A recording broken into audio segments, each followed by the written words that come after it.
Back here at NSUSpartans.com with Interim head coach Brandon Duvall, our weekly interview with the head coaches.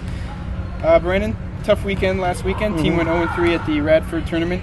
Just talk about what you saw out of the team, just in your general thoughts of the weekend. And we've talked a lot about this, so it's nothing I haven't said to the girls, but we just didn't look prepared coming in.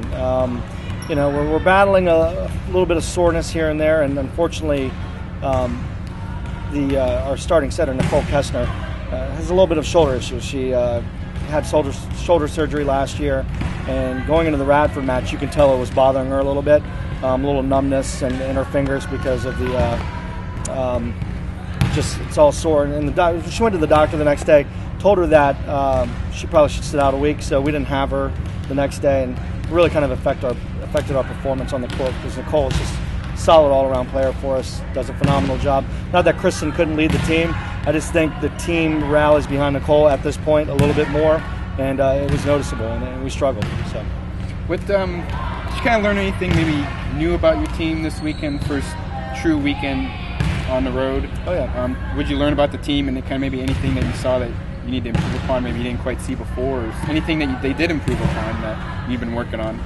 I think, and we spoke of this before, I think a lot of the newer girls who are having to lead our team at this stage of their career are starting to realize that college volleyball is way different than what they're used to. They think that their juniors' career or their high schools, even though they were talented and went to the state championships or finished high in whatever qualifiers they played for, they're realizing that they got to bring it every weekend, and it's all about consistency. So I think some of our younger girls who are performing well for us, but are realizing that it has to be an every second thing. There is no downtime for us to see success on the team, and it showed a little bit this weekend. I think with battling a few injuries here and there, our practice speed had to slow down a little bit, and that's going to affect us when we go into matches. I mean, we need to practice the speed of the game. We need to put them in uncomfortable situations, and it was hard to do that this past week. And after speaking with some of the girls on the bus ride home, they all, realized that and said, we would like to try to keep our practices at the pace that we've had them, so we can be more prepared going into the matches. With that being said, some of our girls are going to have to toughen up a little bit physically and mentally through practices, so we can last and prepare ourselves for the tournaments coming up. Nicole was out both matches on Saturday. Mm-hmm. She'll still be out for the match on this Friday. You guys head down to the Coastal Carolina Invitational, but she'll be back for Saturday's matches. Just talk about what she means to the team as far as just the chemistry of the team and her being such a vocal leader out on the court. She gets it. I mean, that's the easiest way to explain it. She understands a lot of different aspects of the game that maybe Kristen at this point isn't realizing. She sees matchups a lot better. She knows how to communicate, which is the most important thing. She knows how to communicate with each and every player, and everybody likes to be communicated with a little differently. And she understands that what she could say to maybe our outside hitters may not work to our middle hitters, and I think that's crucial at this point. Not having her on the court this past Saturday really showed. I mean, and it was tough for teams. I mean, East Tennessee State is a very, very tough team, and not having Nicole on the court, definitely you could see the demeanor of our team, how it changed. And it's something we're going to have to combat before we play on Friday. Nicole's not going to get any touches this week, so she's going to have to mentally prepare herself through practices this week. Kristen's going to get the touches. We'll see how she performs on Friday. I have all the faith in the world that she can do it, but she's definitely been sitting behind Nicole and not getting the same amount of reps during matches that Nicole's been getting throughout her career. So this is a big week for Kristen to step up and really try to emulate what Nicole's been doing. And if it works, then great. We can give Nicole a little bit more rest, which I think she's going to need. If not, we'll see what Nicole can do on Saturday, and hopefully hope for the best. Mm-hmm. Another key area that you guys kind of struggled in is blocking. And how do you work on that in practice, and what can you do to get better at your blocking? It's been lacking so far this season. Blocking is you can go through hours of practices and work on blocking. I mean, when you're talking about the top performers in the nation and the blocking stats, you're only talking about 2 blocks a match, 3 blocks a match if you're leading the country. So it's a hard stat to really lead in, but we definitely have a lot of room to improve on. With that being said, we work as hard as we can on blocking. We're just a small team.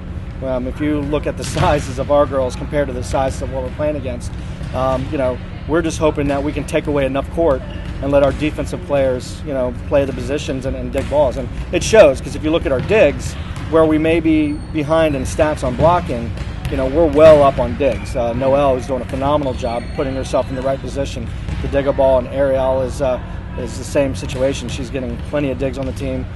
Cage, you name it. Everybody's got quite a few digs right now, and that's going to happen when you have a smaller team like we do. Our tallest girl on the team, I think, is 6'1" at best on a good day. So yeah, girls are going to hit over us, and we realize that, and that's why we upped our defense this year. And in the long run, we want to try to recruit the bigger, more athletic kids that can play above the net. But right now, that's kind of where we're at right now. So yeah, we just got to hope we keep digging that ball. Keep the ball forward. One player who had a good several matches this weekend was Jasmine Fraser, Jr. She stepped up. She had, I believe, 12 kills in the one match, and she had several blocks as well. Just talk about what she means to the team, especially just from the fact that she's also had 4 years of experience at the Division I, at Winston-Salem State, but at the collegiate level. Right. She's been great. You could not ask for a better situation to have somebody come in from another school. And we were aware of Jasmine. We recruited Jasmine before she went to Winston-Salem. She was somebody that was on our radar. And she played for a good club out of D.C. We knew what she was capable of doing. We knew she could come in and help us. Decided to go to Winston-Salem, and luckily for us, Winston-Salem decided to go back to D2, and Jasmine wanted to stay at this level and came to us, and it's been great. She was with us all spring season, got them gel and mesh with the girls quite a bit, so it's not like she's really new because she's been with the team for a while. But she is a natural leader. She's a very infectious girl. Everybody wants to work hard for her, and her hard work in the gym here is showing on the court, and I can't be happier with anybody. Jasmine's been phenomenal. Another player who finally got into some matches this weekend, hadn't played before because of concussion, was Michael by Ulu. Yes, very good. Right, very good. By Ulu. Talk about what she brings to the table, especially, you said before she's kind of like a workhorse. What does she really going to be bringing to this team as the season progresses? She's got a great mind for the game, and if you meet her dad, you know where she gets it from. He's a tough individual, and she doesn't make excuses. She'll be the first one to come to me and say it's totally my fault. It's unfortunate that she did have the concussion, because I think it did kind of back her off a little bit, and she's having to play a little catch up conditioning wise and just playing the game itself. But I think in the long run, when she gets back to speed where she was when she came in, she's going to be a huge asset to this team. She adds a lot more depth that I think right now we may not have as much of. And our girls are going to need rest, and our arms are going to need a break, and knees are going to need a break. And Michael is a perfect person that we can throw in there, and she competes. I don't want to say that she's going to be somebody who's going to be sitting behind many people, because she's going to constantly push people to play their best level. And if they don't, she'll find herself in the lineup pretty easily. She pushes people, and that's exactly what we need out of her, is to make sure that nobody rests on this team. Every single day they're competing for that starting spot, and if they decide to take a mental break, Michael's right there to scoop up that position, and she's going to really push us depth-wise and mentality-wise. Mm-hmm. And then this week, too, second week of the MEAC Weekly Awards, and Ariel picked up Rookie of the Week after Noelle had picked it up last week. Just talk about what these freshmen, awards are awards, but what it means for these freshmen to earn, get recognition like that, and just what they mean to the team. You said it before, but what having these freshmen come in and doing so well, what that means to the team. It means a lot, because and I say this a lot. It's a program right now that lacks an identity and lacks recognition. There's hundreds and hundreds of teams in this country, and everybody's fighting for the same exact thing. And everybody's looking for that recruit or the couple of recruits that you can bring in and really take your program to a new level. I feel like we did that this year. I feel like with Ariel, Noelle, Michael, players like that, we've upped our game, and we're going to show people this year that Norfolk State is somebody to really contend with, and I think they deserve every single accolade they're going to get. Noelle is a workhorse. Noelle is no nonsense. She is so small, you would know she's the sweetest girl you ever meet. But don't mistake her. She'll bust your butt. And, I have the privilege of, when she leaves the court and exchanges with the middle, to hear her comments that I don't think anybody needs to hear. But she is tough. She is tough, and she expects everything out of everybody. She wants everybody to play their best game at all times, and if you're not, she will let you know. And the same thing with Ariel. Ariel comes into the court, brings everything she got, and then she looks at her teammates, and she expects them to play at that elite level that she's been used to when she was in high school. You know, and like I said, she has her moments here and there where I think there's a learning curve, and she's understanding what Division I volleyball is all about. And she realizes that we're going to need her. She needs to be on the court for us to see that kind of success. And I'm very happy for her because I think she deserves Rookie of the Week guaranteed, and I think she'll get more in the future.